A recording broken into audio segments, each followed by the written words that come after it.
എല്ലാവർക്കും SR കറികളിലേക്ക് സ്വാഗതം. ഇന്ന് ബ്രൊക്കോളി പാൻ ഫ്രൈ സാലഡ്. എപ്പോഴും നമ്മൾ പച്ചക്കല്ലേ സാലഡ് റെഡിയാക്കി എടുക്കാറ്.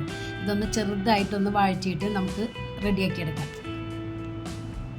അതിനായി ഞാനിവിടെ എടുത്തിരിക്കുന്നത് ഒരു ബ്രൊക്കോളി ഇതുപോലെ ഒന്ന് കട്ട് ചെയ്തെടുക്കണം.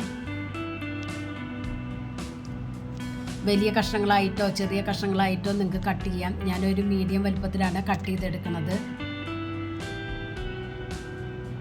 ഇത് ഡിന്നറിനൊക്കെ കഴിക്കാൻ അടിപൊളി ടേസ്റ്റാണ്, ഹെൽത്തിയാണ് കേട്ടോ.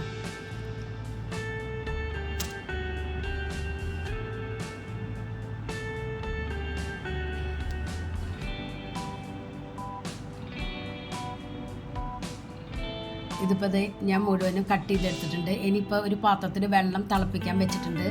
അതിൽ കുറച്ച് ഉപ്പിട്ടിട്ട് വെക്കുക. എന്നിട്ട് സ്റ്റവ് ഓഫ് ചെയ്തതിന് ശേഷം ഈ കട്ട് ചെയ്ത ബ്രൊക്കോളി അതിലേക്ക് ഇട്ട് കൊടുത്ത് ഒരു 10 മിനിറ്റ് റെസ്റ്റ് ചെയ്യാനായിട്ട് മാറ്റി വയ്ക്കുക കേട്ടോ.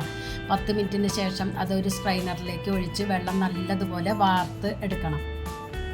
ഇപ്പോൾ ഞാൻ ആ വെള്ളത്തിലേക്ക് ബ്രൊക്കോളി ഇട്ട് കൊടുത്തിട്ടുണ്ട്.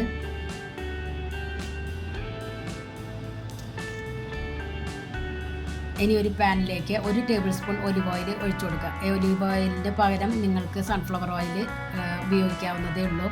ഇനി ഒരു 4 വെളുത്തുള്ളി ചെറുതായി കട്ട് ചെയ്ത് എടുത്തിട്ടുണ്ട്. 2 കളറിലുള്ള ക്യാപ്സിക്കം എടുത്തിട്ടുണ്ട് കേട്ടോ. വെളുത്തുള്ളി ഇതിലേക്ക് ഇട്ട് കൊടുത്തിട്ട് ഒന്ന് മൂപ്പിച്ചെടുക്കണം.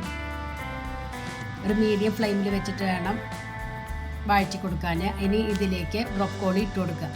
ബ്രൊക്കോളിയിലത്തെ വെള്ളം നല്ലതുപോലെ പിഴിഞ്ഞെടുക്കണം കേട്ടോ. എന്നതിന് ശേഷം ഇട്ട് കൊടുക്കാവൂ.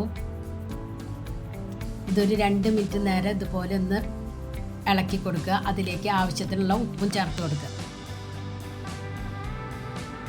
ഇനി കട്ട് ചെയ്ത് വെച്ച ക്യാപ്സിക്കം ഇട്ട് കൊടുക്കുക. 2 കളറിലുള്ളത്. ഞാൻ ഗ്രീനും യെല്ലോ ആണ് എടുത്തിരിക്കുന്നത്. നിങ്ങളുടെ കയ്യിലുള്ള വെജിറ്റബിൾസൊക്കെ ഇട്ട് കൊടുക്കാവുന്നതേ ഉള്ളൂ കേട്ടോ. ഇതിലേക്ക് 1/4 teaspoon crushed chilli, 1/4 teaspoon pepper പൗഡറും ഇട്ട് കൊടുത്ത് നല്ലതുപോലെ യോജിപ്പിച്ചെടുക്കണം. ഒരു 2 മിനിറ്റ് നേരം ഇതുപോലെ ഒന്ന് ഇളക്കി കൊടുക്കുക. മൂടി വയ്ക്കുക. അതിൻ്റെ ഒന്നും ആവശ്യമില്ല കേട്ടോ. ഒന്ന് ജസ്റ്റ് ഒന്ന് ഫ്രൈ ആയി കിട്ടാൻ വേണ്ടിയിട്ടാണ്.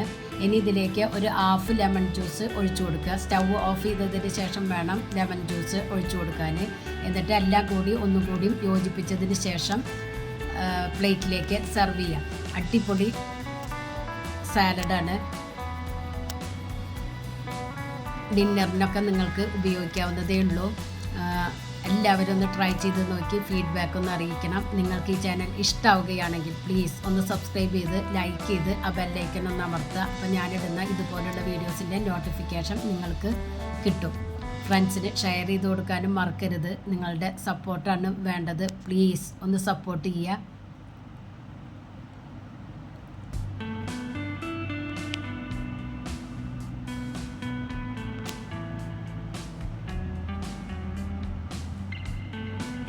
Thank you.